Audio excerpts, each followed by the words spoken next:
So, it's time for another Q&A video. Are there any PR main villains who you think would work better for another season, whether it be their plans, aesthetics, or thematically? There are a ton of villains or monsters that I thought were really good in a particular season, but in general, monsters can be used throughout any of the seasons because they're not really locked to certain things at all in general. I think one of the monsters that I would have loved to have seen come back in a future season would have been monsters from the X Vault in Time Force, because I know it was a limited line, but they were limited because we only had one jail cell that was brought over with Rancic and everyone to 2001. The X Vault, of course, would still exist in the year 3000 plus. So it would have been interesting if any of the monsters from either the future came back to the past. And what would have been more interesting is that you could have still integrated into any of the Sentai stories, because we can easily just write a story around the X-Vault characters and say this monster was brought from the future or came from the future, kind of like a la Terminator. But imagine if you built up this army, built up people that followed you, and he was evil when he left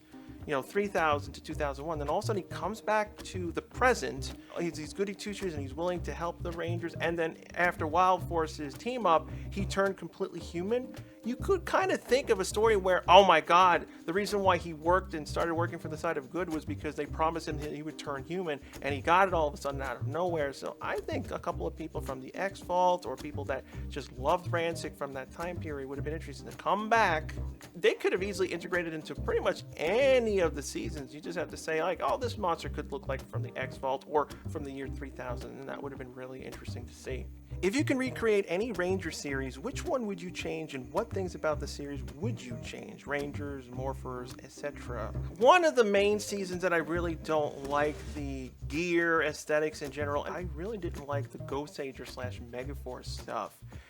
I think, and it's not because they're angels and stuff, it's just that the Tiki Head, Gosei, cards in general, I think if they had used the cards in a more different way, it's kind of hard, like how would you do the cards, but I think it would more like in Decade's case from Kamen Rider, if they used them in that way, I think it would have worked better. I would have definitely redesigned everything. Obviously they had to use the Ghost Sager stuff, but it would have been interesting if they were allowed to redesign everything so that it was a proper evolution from Megaforce to Super Megaforce. That's the thing that's really annoying, because there's no real connection. It's just Gosei had these powers, then all of a sudden Gosei had all these other powers. There's no resembling connection between the two. There were a lot of the Zords that I really didn't like from Ghost Sager, especially like the chicken and the egg, and that's the reason kind of why they were cut out. In general, the whole header thing, that type of gimmick really didn't work with me. So yeah, that particular season is the one I would really heavily redesign. Megaforce really needs a full rewrite, but some fixes I had thought up of. Robo Knight would be Orion. He gains the ability to project a human image so that we don't need to get rid of him. Troy's background would be changed. I would have reframed the Ranger War footage to a memory problem. His memories were artificially blocked, revealing him as an alien originally coming from a neighboring solar system close to KO-35, taking Orion's background. His planet would have been in the crossfires of Dark Spectre, Scorpius, and Mavro. His blocked memories were to protect him and make it easier for Troy to blend in on Earth. The Ranger War would keep popping up, where Gosei would eventually enter his mind. This would be the cliffhanger transition to Super Megaforce, getting to see Gosei's humanoid form while we learn what happened to Troy. Gosei and Troy would bond over the hardships they dealt with from the villains that destroyed his world, killed his parents, and Gosei talking about his time with Zordon. We would find the other reason why his memories were blocked. Troy's people had the ability to regenerate. It's why they survived all the villain attacks. So Mavro came up with a different plan and infected everyone with a virus. The moment their body attempts to use the regen power, it would kill them.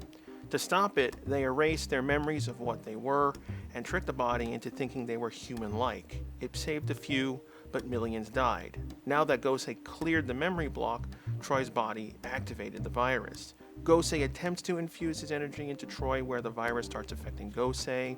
The strain disrupts his energy, causing havoc to the Ranger powers. The other Rangers are able to stop the War Stars. Gosei saves Troy, but at the cost of losing the Megaforce Ranger powers. The way they gain the Super Megaforce powers is the Ranger keys send their power into Gosei, creating the new suits. The Gosei morphers and cards line the walls of the command center. Do you think there'll be any more Super Sentai DVD releases in America? It was a weird process of what happened because of all the rights issues between Saban moving over to Hasbro. That caused all the problems with the DVD releases, but we did finally get them resumed from 5-Man and Deca Ranger, which is great. Now, obviously, the things that keep them going is for people to buy them. Now, I understand, over these decades and years, physical media has been dropped, but people still buy DVDs and Blu-rays. I buy them myself. I will always buy physical media because, not that I'm against, digital, of course not. It has its advantages. It's much more easier. It's convenient to people, but at the end of the day, I don't want to be paying $8, $16 for whatever streaming service, whatever it is, to always watch something. They can alter it without you telling you. They can remove it when you don't know. For example, I remember my very first DVD I ever bought, which was the Star Trek The Motion Pictures Director's Edition back in 2001. And if I was been paying for that for the past 23 odd years, how much money I would have wasted just to keep access to it versus just paying $25-30 once, and I still have it today. Obviously, physical media also has limitations themselves. They can go bad, you can scratch them, but for the most part, I will always take physical media because it's more reliable, it's more secure, you have more control over it. But the question is, will they continue? As long as people keep buying them, they will. Now, the problem will be is when we finally reach the HD season, starting with Bokenger, will Shout Factory release Bokenger and Up on Blu-ray, or will they only continue releasing them on DVD? Which will be a problem because people like me who know those are the seasons that started with HD, proper HD, I won't buy them on DVD because there's no point. It's an HD product. I want it on Blu-ray. If they don't release it on Blu-ray, then I'm going to stop buying them, which will disrupt sales, and they would probably end up canceling the entire line, which I hope doesn't happen. But it is dependent on people continuing to buy them. I've been buying them as much as I can. I don't have all of them, but I will get all of them eventually. Are there any generals in a PR season who you think should have been the main antagonist instead? That's actually a pretty tough question. Generals in Power Rangers tends to be more stupider compared to the main baddie, but there are a couple of them that I think would definitely work. Like, for example, Vexakis. Lothar, I didn't like him. He was okay in places, especially after when we found out he's related to Cam. I think that's when they kind of raised the bar of him being an evil villain. And of course, his final fight in the finale. But for the overall, Lothar was extremely annoying.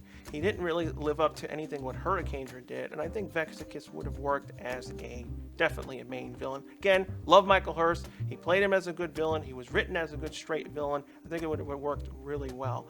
But for other seasons, I personally think Goldar could definitely work as a main villain, as long as it was Goldar from season 1, not season 2 and 3 and up. But Goldar from season 1, especially when he stole the power coins from Return of an Old Friend, and that part, oh yeah, I think Goldar would have definitely worked much better as a main villain. It would have been kind of interesting if that dynamic did occur, where Goldar takes over, Rita's been cast out. In a way, when you look at MMPR season 2, if they didn't create Zed, the writers might have actually gone into that direction. Deviant is definitely a number one. If I had the option, I would have Deviant as the main primary villain. For example, say Trakina had come back in the LG Lightspeed Rescue team up, and she was finally killed, but somehow Deviant got split apart and he got separated and he survived. I would have loved to have seen him run as a main villain in a future season. He's extremely smart,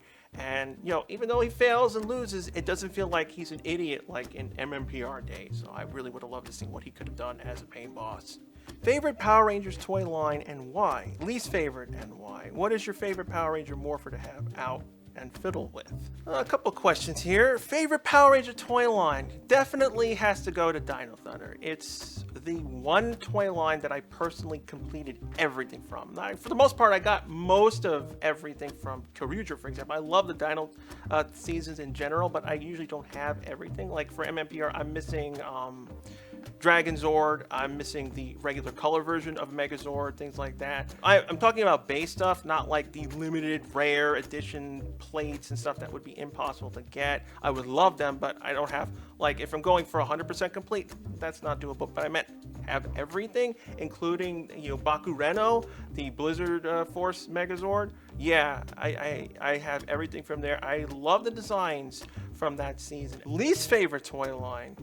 There are a couple of toy lines that I really didn't like. The main one is Megaforce / Ghost Sager. I really didn't like those. The gimmick in general, the head thing, I didn't like it. I didn't care for Datus. I didn't care for the chicken and the egg. I loved Robo Knight's Zords and his equipment, but everything else, I didn't. Dino Fury, unfortunately, didn't click with me. Normally, like I said, I always collect all the Dino seasons in general. I usually love them, but Dino Fury was the first time I didn't do it. I really didn't care for the Morpher. Again, they brought back the keys. I didn't mind it, but again, it was just like, we already had keys with Gokaiger. I really didn't want to go back with the keys again, so I decided to skip them. What is my favorite Ranger Morpher to have out and fiddle with it? That's actually a good question, because I actually have them out all the time.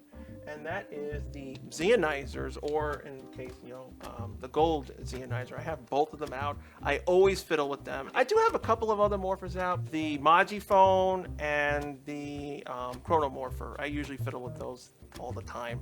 What collectible gimmick would you like to see in Sentai? What gimmick have they not done that would be really cool? I mean, there's a ton of gimmicks from Kamen Rider to Super Sentai. Like, me personally, what I always wanted for the Rangers to be able to do is have power-ups. Kind of like, you know how Kamen Rider Wizard is able to switch his suits with different colors? Well, what if the Rangers had keys that not just our armor powers like Dino Fury, for example? Well, what if they had some sort of keys, or just a gimmick like, you know, coins, something like that, that you plug into their suits and they physically transform into either, you know, animals, but it would be kind of cool to be able to transform physically into an object, more so not using magic like in Magi Ranger, but more of an ability that you can either copy a building, water, anything. Like, it would have been kind of cool if a Ranger can transform into water and be really hard to battle with. Which Power Rangers season, Super Sentai season, is your favorite?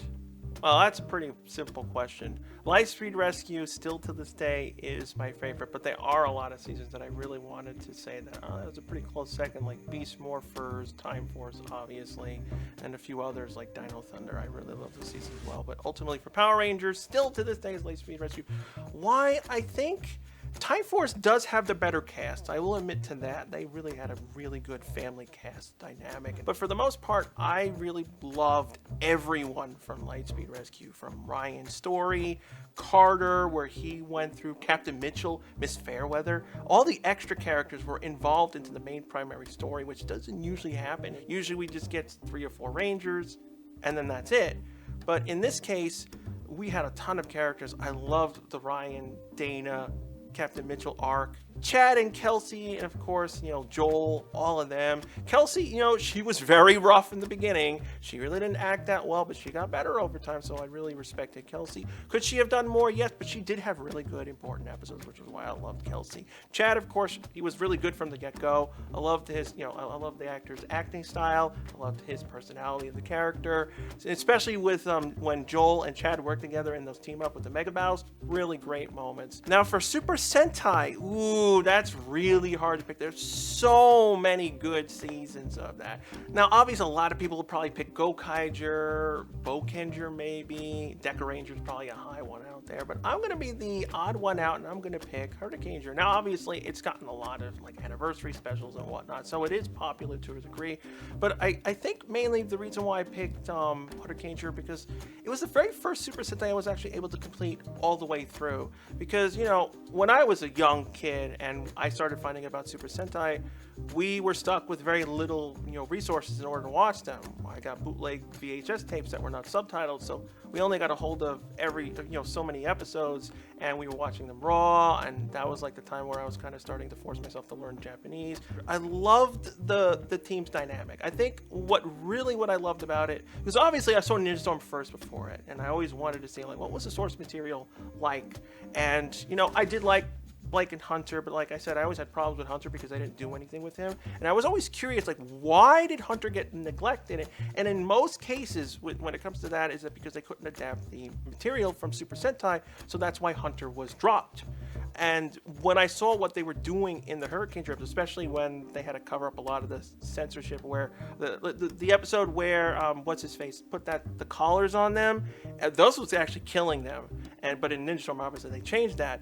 But it was like very strange how they had to edit all the episodes, which was kind of cool because I watched Ninja Storm a lot. I love that season too, and then I love Hurricane. So if you love them really hard, you'll remember how each scene played out, and you're like, oh, so that's what was going on in this footage, and they had to censor it or cut around it, change around it. I love the Hurricaneer, Gorager's Shurikenger dynamic with the schools and how they hated each other, and Hurricane Red when he was, he risked his life to save Ishu and Iko, and that's when they finally realized, oh my god, these guys really mean it. They really do care and respect us, and that's when they turned their tide.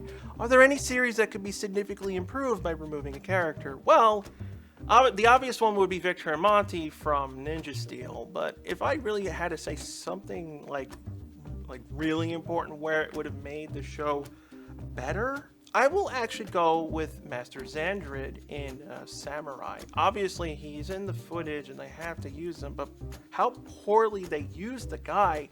He was such an annoyance, and I wish they had gone with basically an original villain, because it was just between them having to work around footage, explain, and do the whole, he has a headache, so he's drinking this liquid, which clearly was sake. If you understood basic things, you would know that's what he was doing.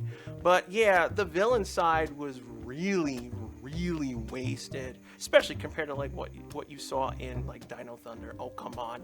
Mesogog was leaps and bounds way better than the main villains in freaking Aba Ranger. And lastly, what kind of Ranger couple do you want to see in the franchise, and who do you want to see together, and why? Well, that's a loaded question, because again, Power Rangers ultimately is an action-adventure show, so a romance is not really always necessary. But I get what you mean. Like, who would have been cool to see together? But I'm gonna pick one that got screwed out of it, and that would have been Leo and Kendricks. Now, in the beginning, you can see Leo and Kendricks, they had something there. They wanted to explore something. Now, it's Power Rangers, they may have not gotten that far, but for the most part, you can see Leo and Kendricks were supposed to be the thing in the show, but because of the actress's unfortunate luck getting cancer, and thank God she beat it, it was ruined because they couldn't really do anything. They couldn't continue that line with Corone in LG, so Leo and basically Kendricks never went anywhere. I would have liked to have seen what would have happened with that type of role, because again, like Kendricks, I wondered if Kendricks would have been used any more closely. Would there have been a thing with Leo and Kendricks on screen? Now, obviously, the Super Sentai footage wouldn't have helped them in any way, because again, those are completely different characters. That dynamic did not exist, but they could have done a lot of things with that story. So it would have been kind of cool to see what would have happened if Kendricks never left that show. So yeah, I hope you guys enjoyed these little Q&A questions. I do love doing Q&A videos, so maybe in a couple of months I'll do another one. So thanks again for watching. I'll see you guys next time.